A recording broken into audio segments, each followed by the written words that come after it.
Setelah larut malam baru dibolehkan bergaul suami istri, dan makan minum sudah boleh sejak maghrib. Tapi kemudian banyak sahabat yang berkhianat, mencuri-curi star. Maka turun ayat ini untuk membolehkan fal'an basyiruhunna. Sekarang mulai dari terbenam matahari, gaulilah istrimu. Mengurai rahasia Al-Quran melalui makna dan mabna.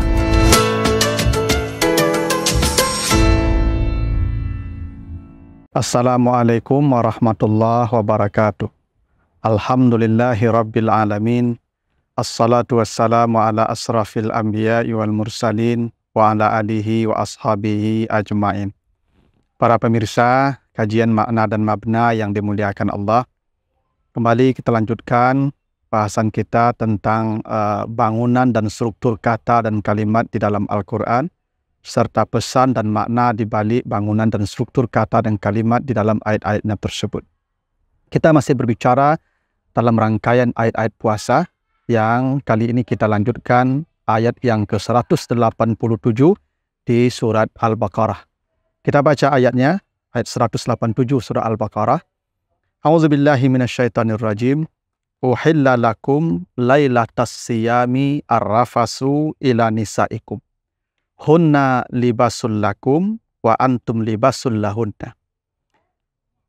Alimallah annakum kuntum takhtanuna anfusakum fataba alaikum wa afa ankum fal'an bashiruhunna wabtaghu ma kataballahu lakum wa kulu washrabu hatta yatabayyana lakumul khaytul abyad minal khaytil aswad minal fajri summa atimus siyam ilal laili wala tubashiruhunna wa antum akifuna fil masajid tilka hududullah fala takrabuha kazalika yubayyinullahu lakum kazalika yubayyinullahu ayati linnasi la'allahum yattaqun.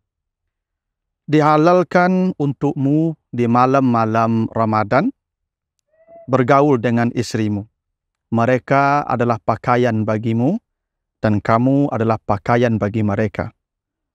Allah tahu bahwa kamu dulu pernah berkhianat terhadap dirimu. Lalu Allah menerima taubat atasmu dan memaafkanmu. Maka sekarang gaulilah istrimu dan carilah apa yang telah diwajibkan Allah atasmu, dan makanlah dan minumlah sampai terang, sampai terbit fajar, atau terang benang yang putih dari benang yang hitam. Kemudian sempurnakanlah puasa sampai malam, dan jangan engkau menggauli istrimu ketika sedang i'tikaf di masjid. Itulah ketetapan Allah, dan jangan kamu mendekatinya. Begitulah Allah menjelaskan kepada manusia ayat-ayatnya, mudah-mudahan mereka bertakwa. Itulah artinya surat Al-Baqarah 187. Banyak makna pesan di balik ayat ini. Pertama, kata Allah, dihalalkan bagimu di malam Ramadan ar-rafas, bergaul dengan istrimu. Perhatikan redaksinya. Allah memilih kata kerja bentuk majhul. Uhilla, dihalalkan. Dihalalkan bagimu bergaul dengan istrimu di malam Ramadan. Kata kerja itu ada yang maklum dan ada yang majhul. Maklum itu artinya disebutkan siapa pelakunya. Ketika Allah berbicara tentang kehalalan jual beli, maka kata kerjanya diungkapkan dalam bentuk maklum. Sebegitulah kata Allah di surah Al-Baqarah ayat 275. Wa ahallallahu al-bai'a wa harramar riba. Allah menghalalkan jual beli dan mengharamkan riba. Jadi ketika Allah bicara tentang soal jual beli, transaksi, maka Allah menggunakan kata kerja bentuk maklum, di mana Allah menyebutkan zatnya secara jelas terang sebagai pihak yang menghalalkan. Ahallallahu al-bai'a. Allah menghalalkan. Tapi ketika Allah berbicara tentang kehalalan di malam Ramadan bergaul dengan istri, maka kehalalan perlu diungkapkan dalam bentuk kata kerja majhul, uhilla, dihalalkan, dan Allah tidak menyebutkan zatnya, dirinya sebagai pihak yang menghalalkan. Kenapa Allah menjadikan kata kerja majhul untuk menghalalkan bergaul di malam Ramadan dengan istri? Karena prinsipnya kata kerja yang majhul itu pelaku tidak hadir. Dihalalkan. Pelaku tidak disebutkan secara jelas. Kalau maklum itu pelakunya jelas. Hadir pada kata kerja itu. Ini memberi isyarat bahwa walaupun bergaul dengan istri itu halal di malam Ramadan, tetapi Allah dalam tanda kutip tidak berkenan hadir pada aktivitas itu.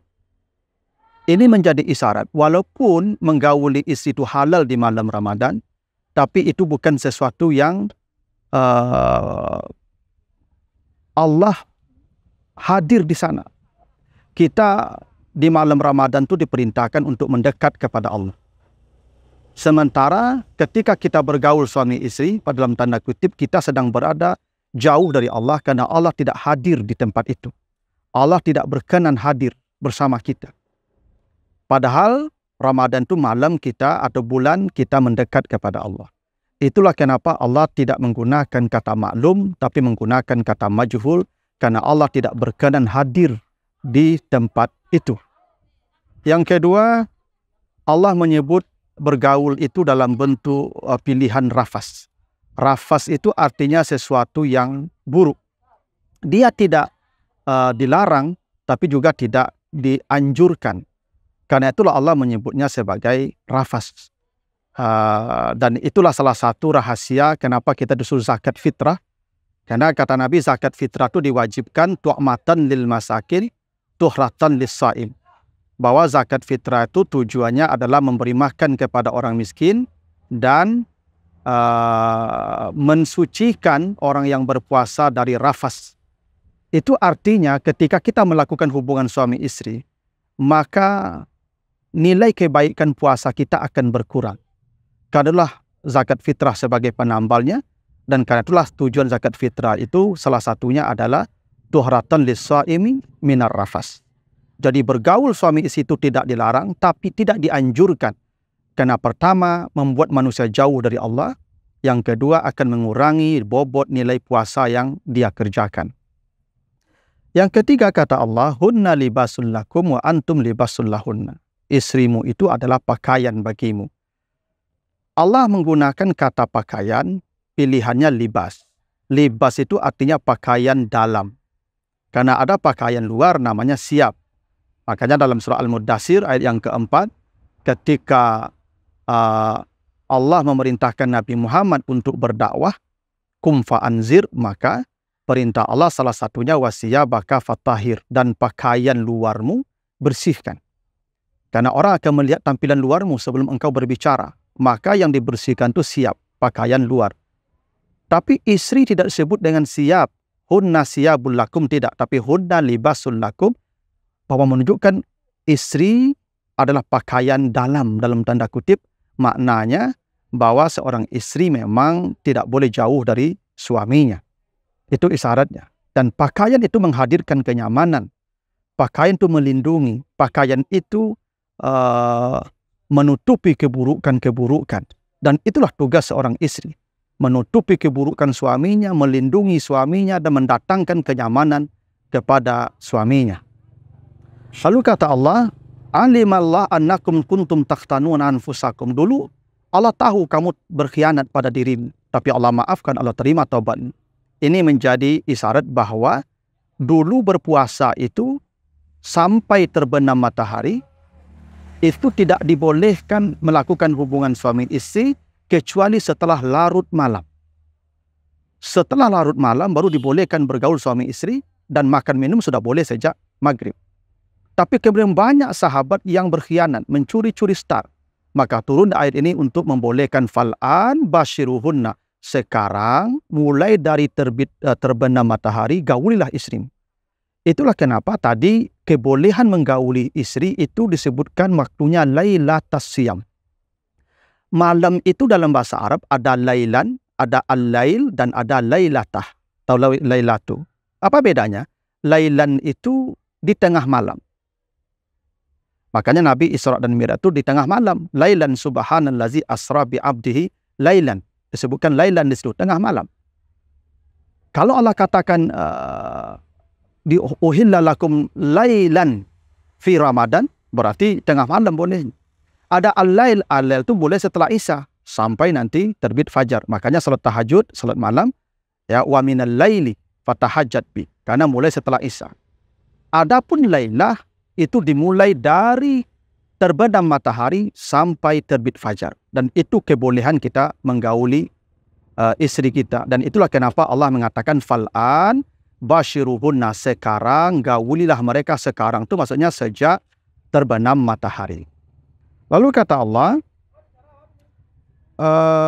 wa kulu washrabu hatta yatabayyana lakumul khaitul abyad minal khaitil aswad minal fajar. Makanlah dan minumlah sampai terbit fajar. Jadi di malam hari kita boleh makan, kita boleh minum sampai terbit fajar. Di situ digunakan kata hatta. Hatta itu artinya batas. Batas. Jadi kalau saya mengatakan akal tu samak hatta raksaha, saya makan ikan sampai ke kepalanya, berarti batas kepala. Yang kepala tidak saya sentuh. Itu makna hatta. Makanya dipahami oleh para ulama, bila sudah terbit fajar, maka itu batas kita boleh makan dan minum, dan tidak boleh lagi. Bila ada yang melanjutkan makan, maka batallah puasanya.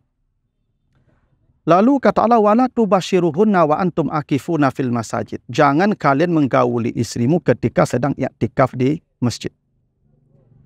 Ini dalam bahasa Arab disebut dengan jumlah mu'taridah. Jumlah yang menempel di antara kalimat. Ini ayat berbicara tentang puasa, aturan-aturan puasa. Tapi di tengah itu ada satu kalimat, jangan kau gauli istrimu ketika engkau sedang i'tikaf di masjid.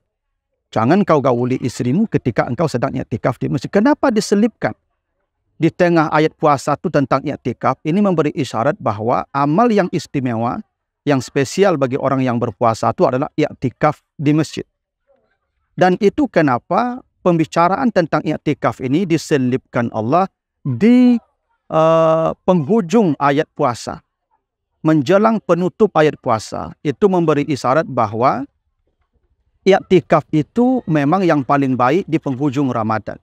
Itu kenapa Nabi diceritakan bila masuk 10 malam terakhir, Nabi mengencangkan ikat pinggangnya, tidak lagi pulang menemui istrinya, karena Nabi i'tikaf sampai akhir Ramadan di masjid. Itulah kenapa jumlah muqtaridah tentang i'tikaf diletakkan di penghujung puasa. Apa itu i'tikaf? I'tikaf itu lubusun fil masjid fauqa qadri tama'ninatis salah. I'tikaf itu artinya berdiam di masjid seukuran tama'ninah salat. Lubusun fil masjid. Dan i'tikaf itu memang di masjid. Apa itu masjid? Satu, tempat umum. Dia milik publik. Dua, ada bangunan. Yang ketiga, ada salat 5 waktu di sana. Maka apa yang kita sebut musala di negeri kita sebenarnya itu masjid. Yang di sana kita boleh i'tikaf. Kalau tak ada Jumat, karena Jumat tidak ada hubungan dengan masjid. Karena Jumat bisa di rumah sakit, Jumat bisa di hotel, Jumat bisa di hutan, Jumat bisa di tengah lautan. Ketika hari Jumat, waktu zuhur, ada jamaah 12 minimal dalam Hambali atau 40 safi, itu boleh Jumat. Masjid tidak menjadi syarat itu Jumat. Karena itu, semua tempat yang di situ ada salat 5 waktu dikerjakan, dan itu milik publik, ada bangun, maka itu masjid, maka i'tikaflah di sana. Kata Allah, ya, wala tubashiruhunna wa antum akifuna fil masjid, fil masajid. Menariknya begini, kata akifun itu kata benda, bukan kata kerja. Kata kerjanya ya'kufun atau ya'takif. Kenapa Allah menggunakan akif, bukan ya'kufun, bukan ya'kifun atau ya'takifun? Untuk menunjukkan bahwa i'tikaf itu mutlak. Karena makna kata benda itu bersifat mutlak. Kata kerja bersifat temporal, limited. Itu artinya i'tikaf tidak hanya di bulan Ramadan. I'tikaf boleh di luar Ramadan, boleh dalam Ramadan. Tidak hanya terbatas di bulan Ramadan, tetapi afdalnya di malam Ramadan, terutama di penghujung Ramadan. Itulah di antara pesan yang hendak disampaikan Allah di surah Al-Baqarah 187. Tentu masih banyak lagi perkara yang hendak disampaikan Allah kalau kita rinci. Mudah-mudahan ada manfaatnya. Lebih kurang mohon maaf. Wassalamualaikum warahmatullahi wabarakatuh.